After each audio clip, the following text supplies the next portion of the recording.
Hello दोस्तों, मैं संजय कुमार। आप स्ट्रेट फॉरवर्ड क्लासेस देखना शुरू कर चुके हैं। आज पहले दो सूचनाएं मैं देना जरूरी है कि कल क्या हुआ कि पूरा निबंध पढ़ा दिया, निष्कर्ष पे आया तो 1 मिनट के लिए, कुछ सेकंड के लिए बिजली का कट हो गया, जिससे मैं निष्कर्ष नहीं बता सका। तो पहले आज उसका निष्कर्ष बताऊंगा और फ्यूचर में आप ये मान के चलिए कि ऐसी कोई कैजुअलिटी आती है तो इस कैजुअलिटी को ये के लिए चिंतित ना हो, फिर उसका वीडियो नेक्स्ट डे आ जाएगा या थोड़ी देर के बाद भी आपको मिल सकता है। एक बात। दूसरी एक आवश्यक सूचना ये देनी थी कि आज एक बच्चे का फ़ोन आया मेरे पास, और फ़ोन आया तो उनका अभी नाम नहीं बताऊंगा। उनसे एक आग्रह करूंगा कि हमारा अपना, हम इथिक्स के शिक्षक हैं, हम निबंध के हैं, हमारा कोड ऑफ कंडक्ट है सेल्फ के लिए, अपने लिए भी, और कुछ वैल्यूज़ और मॉडल से हम चलते हैं कि हमारी नज़रों में कोई भी टीचर, कोई भी इंस्टीट्यूट और कोई भी किताब, उसकी मैं निंदा नहीं सुन सकता हूँ, न मैं उसकी निंदा करता हूँ। चूँकि हर सम्माननीय किताब हो तब, चूँकि वो भी गुरु है, पढ़ाने वाले शिक्षक या कोई शैक्षिक संस्थान। अब किनकी क्या समस्या है उससे मुझे कोई लेना देना नहीं। अपनी बात को आप कहिए और हमसे जो चीज़ आपको चाहिए वो आप हमसे लीजिए। मैं जो कुछ भी पढ़ाता हूँ उसके सारे संदर्भ और सब कुछ। खैर, आपकी जो दूसरी समस्या थी कि आपने कहा कि सर अगर आप मिल गए होते तो मैं आईएएस बन जाता। अरे भाई, ऐसा कुछ नहीं है कि किसी के मिलने से कोई आईएएस नहीं बनता है। तीसरी बात आप पूछे कि मैं बम्बई चला गया हूँ, इंजीनियर बैकग्राउंड मेरा था और दिल्ली को मैं छोड़ चुका हूँ। मैं चाहता हूँ कि अगर आप मुझे पढ़ा दें तो मैं दिल्ली आ सकता हूँ। कोई ज़रूरत नहीं है दिल्ली आने की, कोई ज़रूरत नहीं है नौकरी छोड़ने की। केवल अपने आग को जलाए रखिए, और इस टेक्नोलॉजी के ज़माने में सब कुछ संभव है। बल्कि मैं इस चीज़ को डिस्करेज करता हूँ कि कोई अपना घर द्वार छोड़ के दिल्ली आके यहाँ की गलियों में भटके। आप सब कुछ अब इस नेट के माध्यम से संभव है, आप उसका लाभ उठाना सीखिए।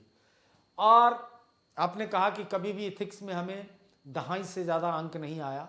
निबंध में 3 अंक आया है, मतलब 3 डिजिट्स, लेकिन इसमें 2 डिजिट्स पे मैं रुक जाता था। लेकिन आपके आंसर और सब चीज़ के पढ़ने के बाद मेरा दावा है कि 100 नंबर से मेरा मेंस छूटता रहा 2 बार, मैं कर लूँगा। तो बिल्कुल करा दूंगा अगर आप में मद्दा है तो। आज अभी आपने पूछा फीस और तमाम चीज़ें, अभी जुम्मे 8 दिन हुआ, मेरे पास लोग कहाँ हैं कि मैं फीस बता दूं। अभी बहुत कम लोग हैं, और ये मान के चलिए कि फी बहुत कम होगा, और बहुत जल्दी हम लोग मिल बैठ के डेमोक्रेटिकली तय करेंगे फीस को कि कितना होना चाहिए। लेकिन आपको एक होमवर्क देता हूं कि 40 दिन तक आप अपने लिए 2 घंटे निकालिए और लगातार मेरे पर्सनल ऑफिस से मेल ले लीजिए, जिस पे आप मेल कीजिए 5000 वर्ड में आज का दिन कैसा गुजरा, सुबह उठने से लेकर शाम तक, और एक एक मोमेंट पर कहानी बनाते हुए आगे बढ़िए। और रैखिक हो, सीधे नहीं उठे और स्नान किए और ये किए, नहीं। एक एक चीज़, सुबह उठे तो कैसी फीलिंग थी, सुबह चाय पिए तो उसका स्वाद कैसा था, किसी से मिले तो क्या आपने सीखा, क्या आप उससे नहीं सीखना चाहते हैं, कैसा रहा ट्रैफिक, कैसी रही यात्रा, ऑफिस, तमाम चीज़। और लेट नाइट भेज दीजिए और ठीक 5:50 से पहले आपको उसका जवाब मिलेगा। मैं अर्ली मॉर्निंग राइजर हूँ, तो अभी तो कोई है भी नहीं। 40 दिन तक अगर आप 5000 वर्ड में केवल इस चीज़ को लिख दिए, नहीं 5000 पूरा हुआ कोई बात नहीं, अरे यार 4000 होगा, 3000 होगा, इनफ है।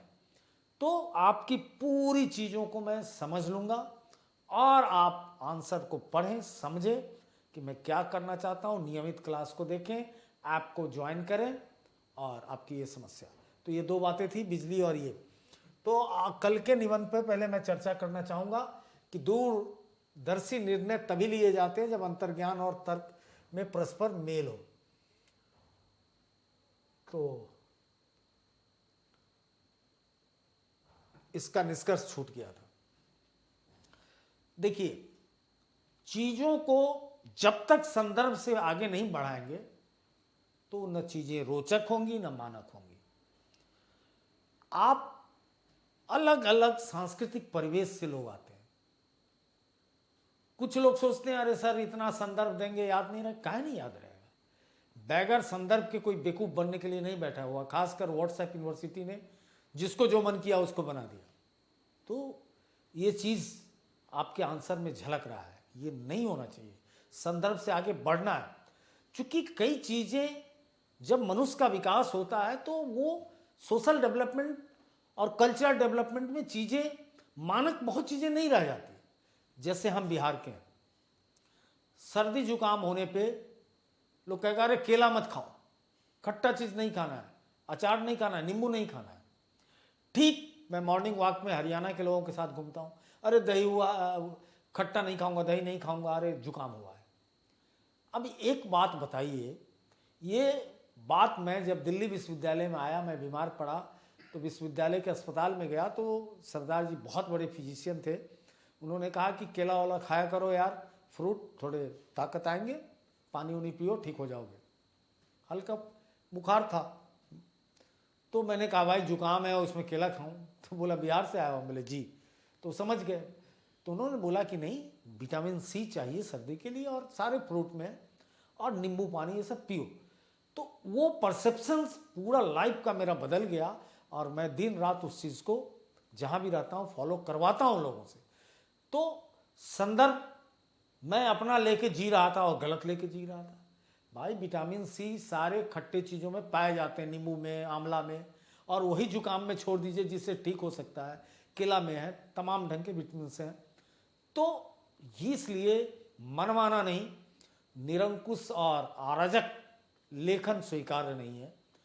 तो निष्कर्ष में मैंने कबीर जी को उठाया हूं, क्योंकि मामला अंतर्ज्ञान का है तो और फिलोसफिकल है यह लेख, इसलिए मनोविज्ञान के हिस्से में नहीं जाता है कि लॉजिक लगा हुआ है, तर्क लगा हुआ है, और तर्क पूरा 100% अगर किसी के डोमेन में जीता है तो वो दर्शन शास्त्र के डोमेन में जीता है।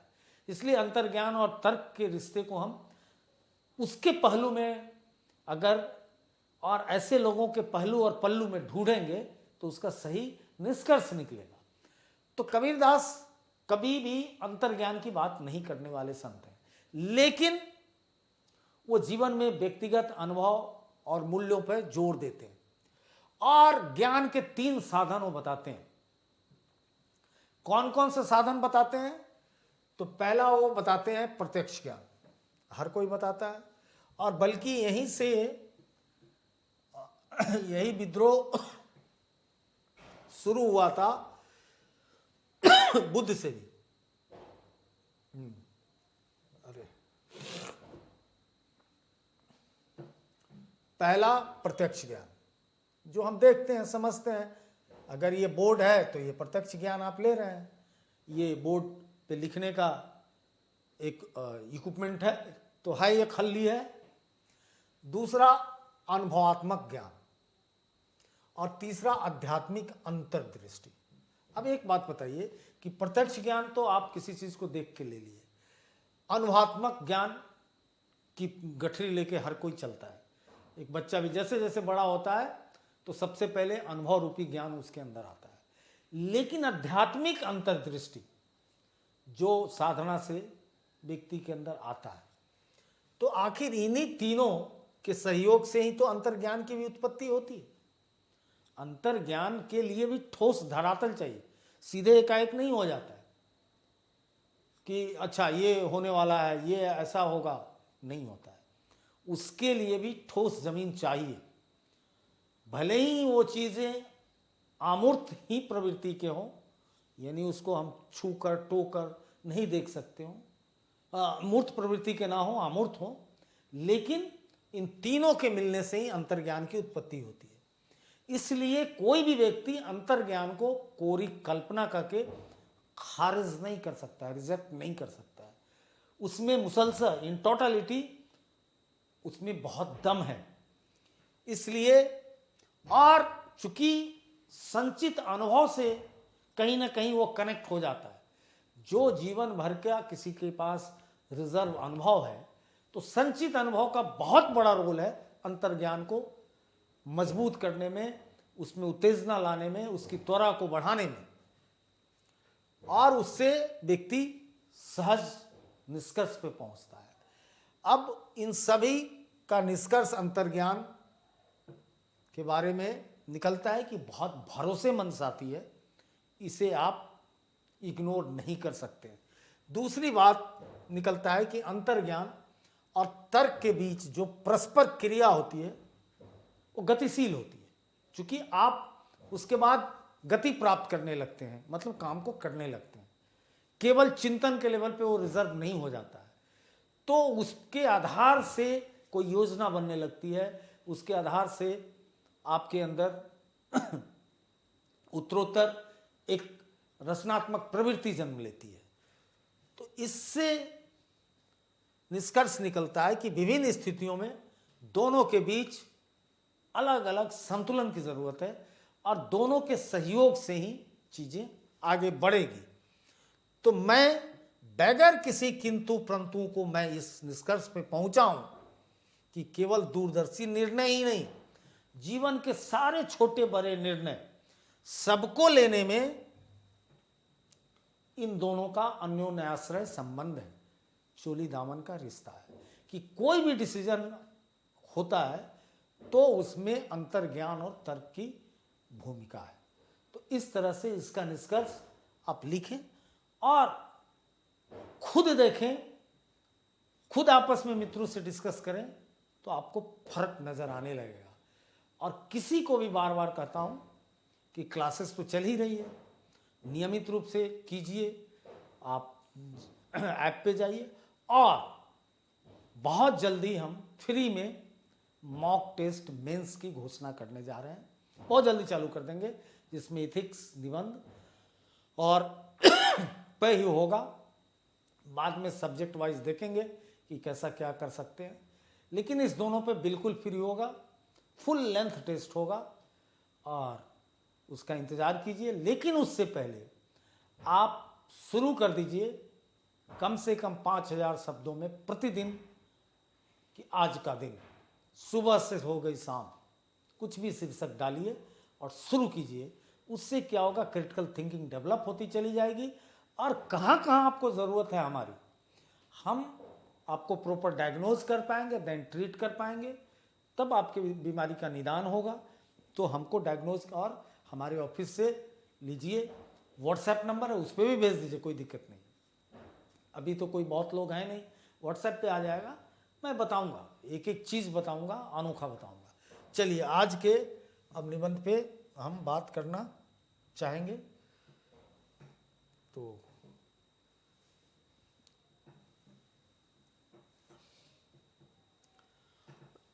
आज का जो निबंध का टॉपिक है वो है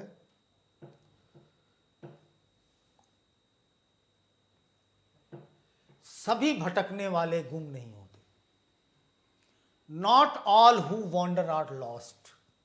हालांकि ये किसी कवि की का एक लाइन है, लेकिन ये हमें बहुत कुछ कह गया कि सभी भटकने वाले गुम नहीं होते। अब 2 मिनट सोचिए हॉल में जाकर कि भटकने से क्या मिला है किसी को। मैं इस बात से सहमत हूं कि चूंकि पहले ही इन्होंने कंडीशन लगा दिया इस वाक्य में, एक कविता का एक लाइन उठा के, कि सभी, यानी कहीं ना कहीं भटकना से ही मानव सभ्यता यहां तक पहुंची।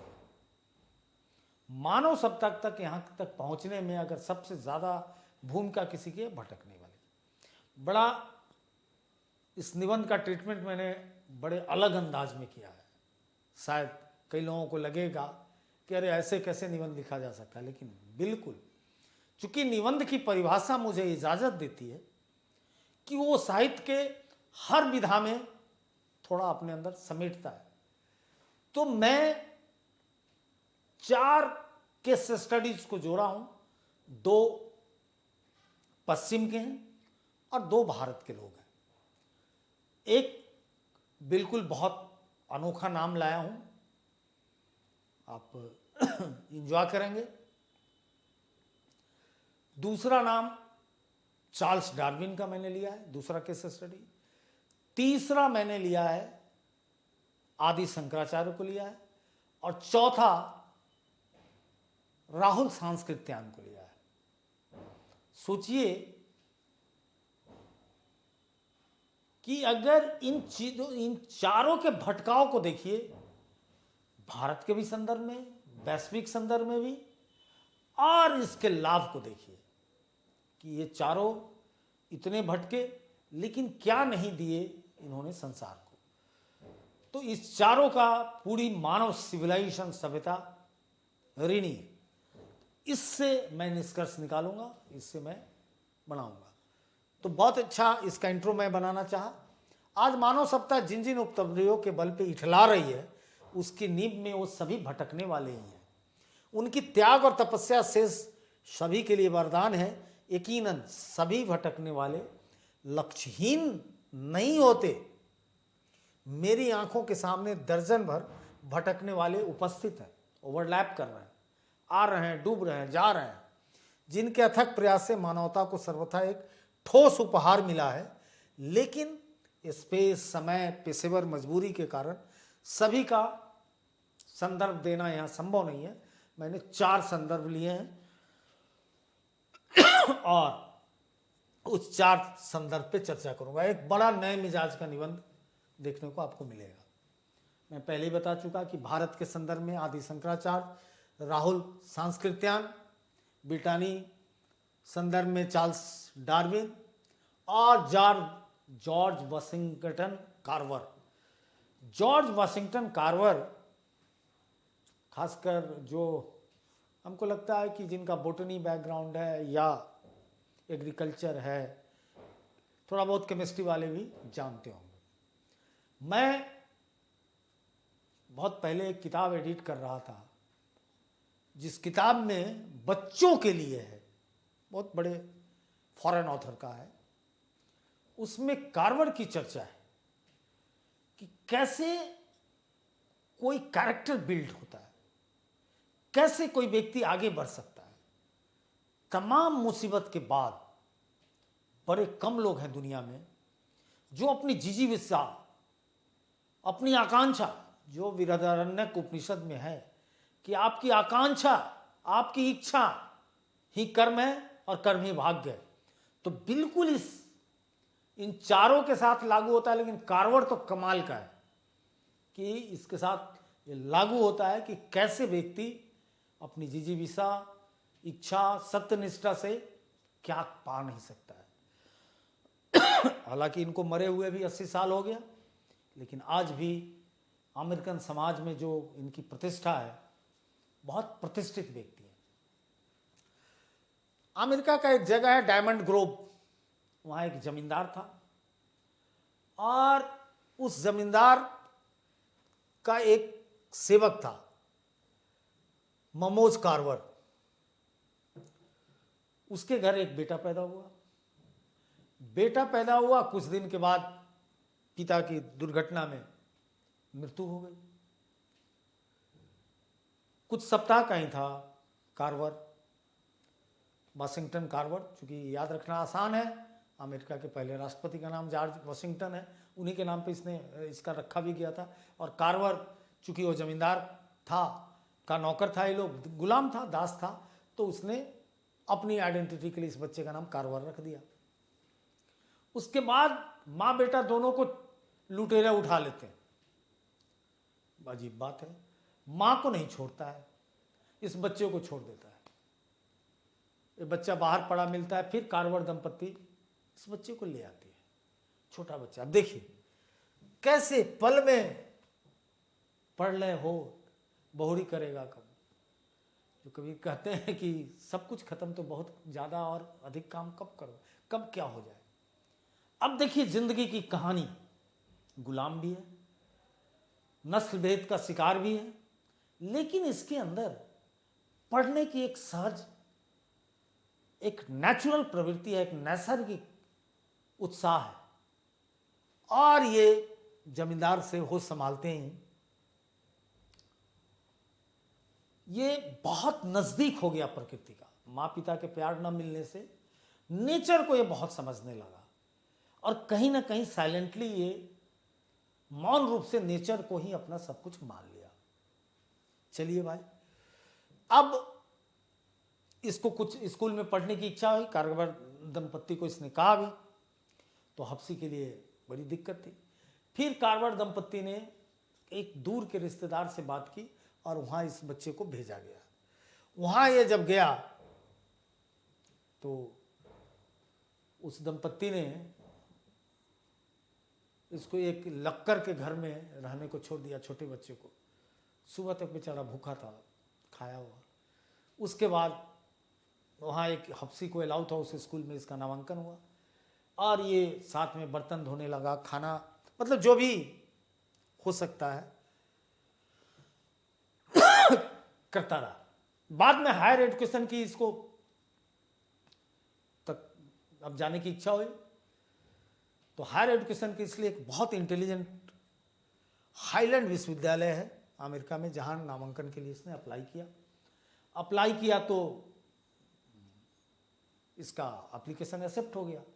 जब फाइनली एडमिशन की बात आई तो ये कह के हटा दिया गया कि तुम नहीं हो सकते हो, तुम ब्लैक हो। अब इसका दिल टूट गया। उसके बाद ये बहुत सारा काम करता रहा, जो काम इसको मिल जाए उससे करके अपने जीवन को जीता था। लेकिन अपने गांव में जहां वो पहुंचा था, वहां एक छोटा सा ईश्वर का प्रयोगशाला नाम देकर इसने एक छोटा सा लैब जैसा बनाया और उसका नाम रखा ईश्वर की पाठशाला। और वहाँ फ्री में ये अब किसानों को परामर्श देने लगा, बीज का, खेती करने के तरीका, तमाम चीज़ें। उसके बाद में इसका एडमिशन एक हफ्सी के इंस्टीट्यूट में होता है। वहाँ भी जाना आना चालू हुआ, लेकिन अपने प्रयोगशाला को नहीं बंद किया और चमत्कार पे चमत्कार करता चला गया। मूंगफली से इसने बूट की पॉलिश बना दी, सलाद का तेल बनाया, रंग लकड़ी पे करने का बनाया, तमाम चीजें इसने पीनट से बनाया। पीनट मैन भी बहुत लोग कहने लगे। फिर इसने वो जिसको बिहार में, यूपी में अलुआ कहते हैं और दिल्ली में शकरकंदी कहते हैं, शकरकंदी की से इसने कलफ बनाया आयरन करने के लिए। बेहतरीन कलफ बनेगा, स्टार्च बहुत है शकरकंदी में। बूट पॉलिश बनाया, मतलब इसने दर्जनों आविष्कार कर दिए बेसिक चीजों से। इसकी सफलता की सुगंध फैल गई, इतनी फैली कि अमेरिकन सत्ता तंत्र हिल गया और इसे बुलाया गया।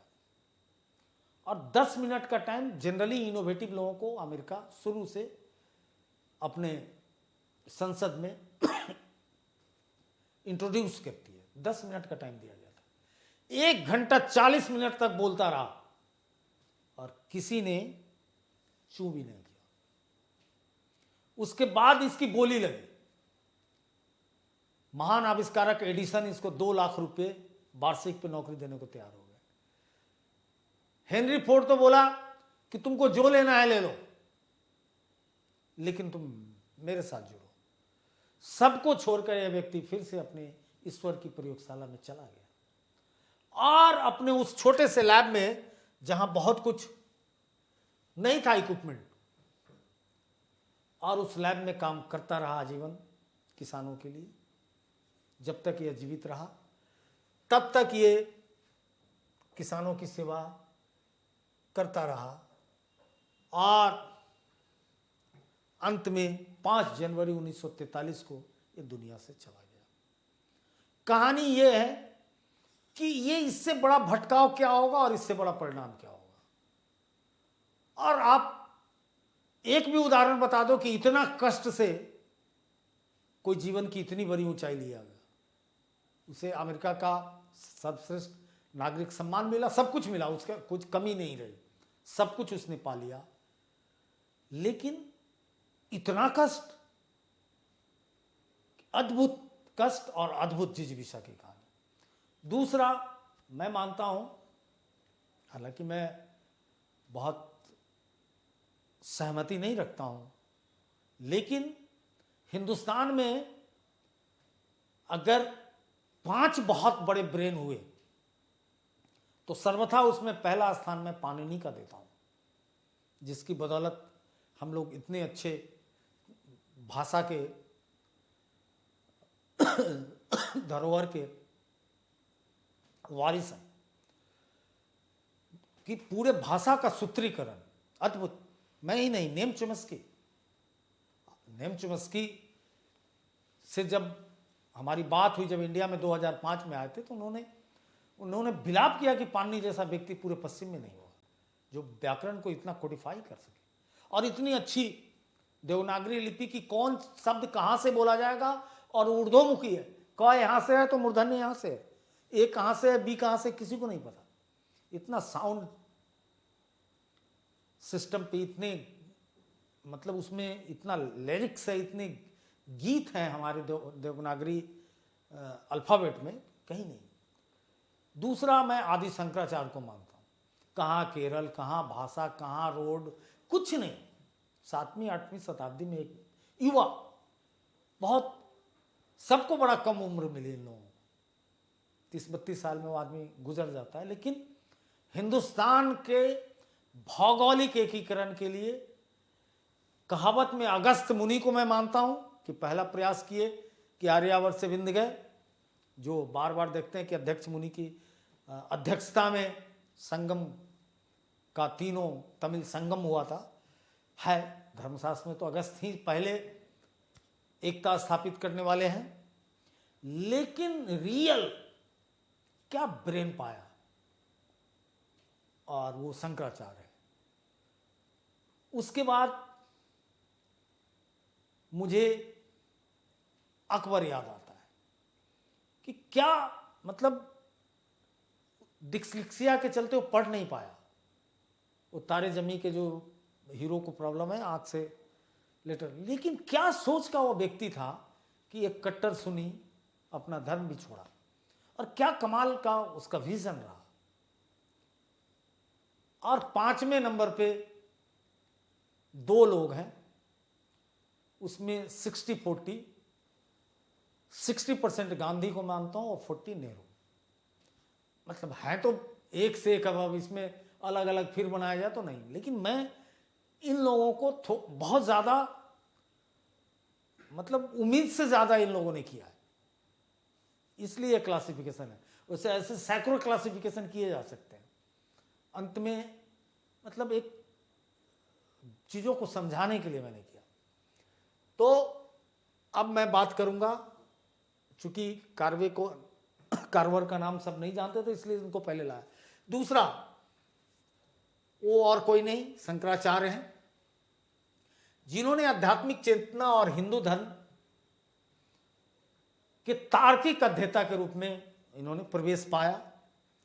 बहुत युवावस्था में मृत्यु हो गई, और आज से 1200-1300 साल पहले कैसे इन्होंने पूरा हिंदुस्तान का भ्रमण किया और हर जगह अपनी छाप छोड़ी, और कहीं भी अपने ज्ञान में परास्त नहीं हुए।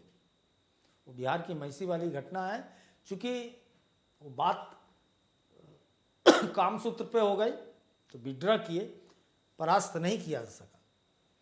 इनकी चंद विशेषताएं कि इनकी लेखन शैली बड़ी स्पष्ट थी, दृष्टिकोण एकदम सत्य और तार्किक था, कहीं कोई कंफ्यूजन नहीं था सोच में। धर्म को लेकर किसी भी सब्जेक्ट में, शास्त्रार्थ में वही जीतता है जिसका कॉन्सेप्ट क्लियर हो। उसके बाद पूरे भटकाव के दौरान बहुत दार्शनिकों से मिले, चर्चा की। उस समय बुद्ध धर्म का बोलबाला था, एक से एक बौद्ध संत हुए हैं, जो हिंदुस्तान के आध्यात्मिक विरासत में अगर सबसे ज्यादा किसी की हिस्सेदारी होगी संत में तो बौद्ध ही है। बौद्ध आचार्य के सामने और किसी धर्म के उतने योग्य आचार्य नहीं हुए, ये भी बात सत्य है।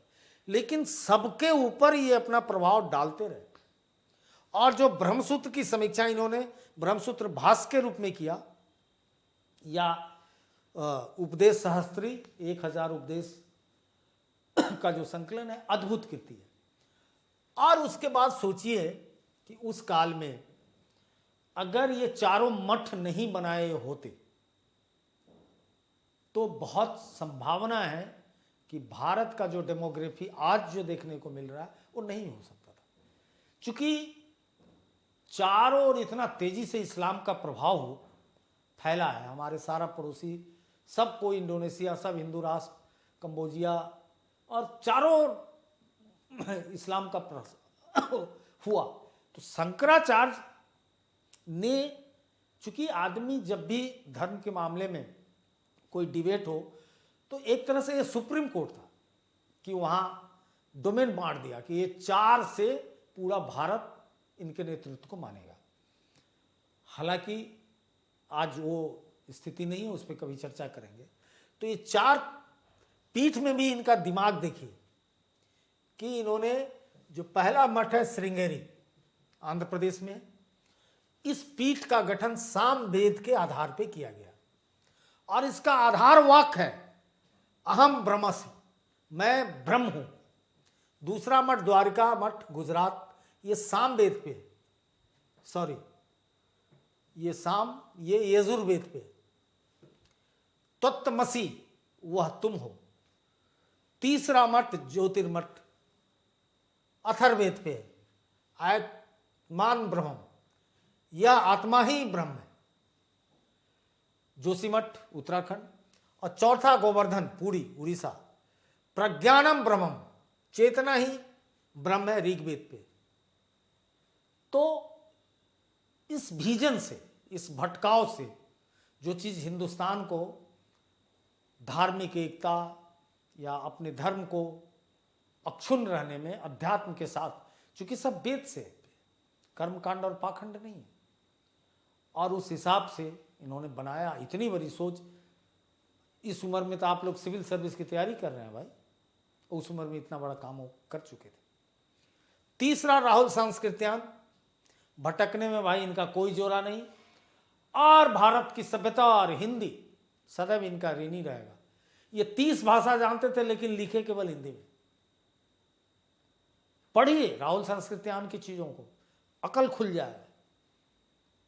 और मिजाज से मार्क्सवादी, और बौद्ध धर्म, बौद्ध हुए, इन्होंने श्रीलंका में रहे, और 1960s में बीबीसी का 60 to 70 में एक रिपोर्ट है, उस रिपोर्ट में कहा गया कि इस्लाम के बाद सेकंड रैपिड ग्रोथ का, तेजी से बढ़ने वाला धर्म बौद्ध धर्म है। और मात्र 2 भारतीयों ने चमत्कार किया था उसमें, एक डीडी कौशाम्बी, महान इतिहासकार जिसने भारत के इतिहास को नई दिशा दी, और राहुल संस्कृत्यान। इन लोगों ने श्रीलंका में इतना ज्यादा काम करके एस्टैब्लिश किया बौद्धिज्म को कि वही एस्टैब्लिशमेंट के चलते आज साउथ एशिया में हर हालत में बौद्धिज्म और मजबूत हुआ और बहुत तेजी से विकास हुआ। तो ये उसमें इनका नाम सबसे पहले आना चाहिए। ये अंग्रेजी, फ्रेंच, जर्मन, रूसी, संस्कृत, तिब्बती, पाली, उर्दू, तमिल, अरबी, सिंहली सभी जानते थे, और 140 मौलिक रचनाएं होंगी, से अधिक ही है, और सभी हिंदी में। और इनकी दूसरी भटकाव की खूबी देखिए कि भटकते भटकते तिब्बत पहुंचे, क्योंकि बौद्ध धर्म पे इनको मन लगता था, और तिब्बत से इतनी बड़ी थाती भारत में लाए हैं, सब कुछ भारत सरकार के पास है, कि जो जब नालंदा विश्वविद्यालय को जलाया गया तो बहुत सारे तिब्बत के बौद्ध भिक्षु चीन के थे, वो लोग भागे, तो अपने साथ बहुत सारे पेंटिंग, बहुत सारा लिटरेचर, बहुत सारा मैन्युस्क्रिप्ट लेकर चले गए। और उन सबने राहुल संस्कृत्यान के प्रतिभा से खुश होकर सबने कहा कि ले जाइए और इसकी रक्षा करवाइए, चूंकि ये नहीं रहेगा तो दिक्कत होगी। चूंकि उन्हें पता था, अच्छा हुआ वरना तिब्बत तो खा ही गया, इस सारा लिटरेचर ही खत्म हो जाता। इनकी एक प्रसिद्ध किताब है मध्य एशिया का इतिहास। इससे बेहतर कोई इतिहास नहीं है सेंट्रल एशिया का। 1556-57 में प्रकाशित हुआ था और 58 में इनको साहित्य अकादमी मिला। इसलिए इस विषय को चुना कि इनका कहना था कि इस टॉपिक पर एक भी ऑथेंटिक कोई किताब नहीं है, एक भी ऑथेंटिक नहीं है। बाद में गुंटूर की किताबें आई और 2-3 आई है, लेकिन आज भी ये किताब बेहतरीन है और इसके द्वारा आप रूस और मध्य एशिया को अच्छी तरह समझ सकते हैं। और लगभग 2 दर्जन खच्चर पर भर के इन्होंने पेंटिंग पाली संस्कृत की पांडुलिपियां लाई थी तिब्बत से। अब मैं चौथे भटकने वाले से मुलाकात करता हूं, चार्ल्स डार्विन। बाप डॉक्टर बनाना चाहता था, 1809 इंग्लैंड में हुआ। ये इसको कोई मतलब नहीं खेलने कूदने में, तो बाप इसको आवारा ही समझते थे, बड़ा परेशान रहते थे क्योंकि जमींदार के बच्चे थे ये लोग। अंत में इसको एक जहाज बीगल रिश्तेदारों के साथ ट्रेडिंग के चक्कर में ये भी चल दिए भटकते भटकते पूरा, मतलब जिसको आज लैटिन अमेरिका कहते हो, उसके सारे तट को देखा। जहाज पे कम दिन रहा, बाहर रहा, बहुत सारी चीज़ों को इकट्ठा किया भर भर के। और उसको इकट्ठा करने के बाद अपने पिता से बात किया। बाप ने कुछ स्कॉलरशिप दिया, कहा जाके शहर मेरा बेवकूफ़, और जाके वो बेवकूफ़ जब सारे चीज़ों को सिस्टमेटिक रिसर्च करके देने लगा तो चर्च की सत्ता हिल गई। आधुनिकीकरण में एक नई क्रांति आई कि लाख इंडस्ट्रियल रिवॉल्यूशन के बाद, लाख सारी चीजों के बाद, उपनिवेश के बाद इंग्लैंड में धर्मांधता थी, उसको खत्म किया इसने। चर्च की गाली सही, लेकिन जब सत्य प्रकाशित होने लगा वहां के चीजों में, और रातों रात लाख में लोग नास्तिक होने लगे। और वो समाज आज भी दुनिया के लिए मिसाल है। जब भी बहुत छोटा देश है, टापू है, बनियों का देश जिसको नेपोलियन कहता था, लेकिन उसकी ब्रिलियंसी, उसकी बौद्धिकता, उसकी कर्मठता, उसकी खोजी प्रवृत्ति, कोरोना में भी आप सबने देखा कि वो बहुत आगे रहता है। तो इस ढंग के समाज का निर्माण ये खोजते खोजते गुरु ने कर दिया। उसके बाद जैसे ही ओरिजिन ऑफ स्पीसीज आई तो तहलका मचा, और इनको बचाने में, चूंकि बहुत बड़े उस समय के साइंटिस्ट थे, हेक्सले, जिसकी गांधी भी चर्चा करते हैं, गांधी मिले नहीं थे लेकिन एजुकेशन पॉलिसीज में, हिंद स्वराज में गांधी चर्चा करते हैं, थॉमस हेनरी हेक्सले, उनका बहुत बड़ा सहयोग इनको मिला और ये बच गए। और यही विज्ञान के लिए टर्निंग पॉइंट सिद्ध हुआ। तो ये चारों भटकने वाले क्या क्या नहीं भटक के दे गए। तो एक नए प्रवृत्ति से, नई सोच के साथ कुछ लिखो ना यार, कुछ करो ना, ताकि जब तक नहीं करोगे यूपीएससी में रोट लर्निंग नहीं चलेगी, तोता पैरोटिंग नहीं, कुछ ओरिजिनल सोचो, इनोवेटिव सोचो। उम्मीद करता है कि ये ऊर्जा से बड़ा नौजवान हो, भर भर के सपना रखता हो और दिन भर एक क्रेज में काम करता हो, क्रेजी चाय। तो इसके लिए पढ़ो ना, पढ़ो और लिखो। जब कर रहे हो सिविल सर्विस, 2-3 साल लगा रहे हो तो दिल से लगा दो और लिखने में जितना प्रयोग कर दो। मैच में मेन खेल करता है बॉलर ही ना, जितना प्रयोग वो करता है, नहीं तो कभी क्रिकेट में सारे प्लेयर आउट ही नहीं होंगे। तो उसी तरह से दिन भर प्रैक्टिस करो ना, डिलिबरेट प्रैक्टिस करो, बलात् अभ्यास करो, कौन रोकेगा। चलो निष्कर्ष, मैंने यहाँ चारों उदाहरणों के माध्यम से सिद्ध करने का प्रयास किया है कि संसार को सुंदर, प्राज्ञावान और वैज्ञानिक सोच के लोगों का घर बनाने में भटकने वाले का योगदान सर्वाधिक है। संसार से सीखने की विधि बहुत पुरानी रही है। इसकी चर्चा स्वयं बुद्ध, अरस्तु, रूसो, टैगोर इत्यादि ने की है। सभी भटकने वाले गुम नहीं होते हैं का उदाहरण J.R.R. टॉलकिन की बेहद लोकप्रिय महाकाव्य फैंटेसी की श्रृंखला the Lord of the rings से ली गई है। निष्कर्ष में डाला हूँ, ताकि आगे ये लगे कि हम लोग पढ़े लिखे हैं। आदमी को घूमना चाहिए ताकि वह जीवन को अलग अलग दृष्टिकोणों से समझे। आखिर लुढ़कते पत्थर पर कोई काई नहीं जमता है दोस्त। लुढ़कोगे, सीखोगे, संसार को स्वीकारोगे, कूप मंडुता से निकलो, कुएं से निकलो। जय हिंद। चैनल को सब्सक्राइब करो दोस्त, और जितना जल्दी आप इसे सब तक पहुंचाओगे उतना जल्दी मैं क्लास शुरू करूंगा। उससे मॉक क्लास फ्री में, मॉक टेस्ट फुल लेंथ बहुत जल्दी शुरू करने जा रहा हूं। जय हिंद।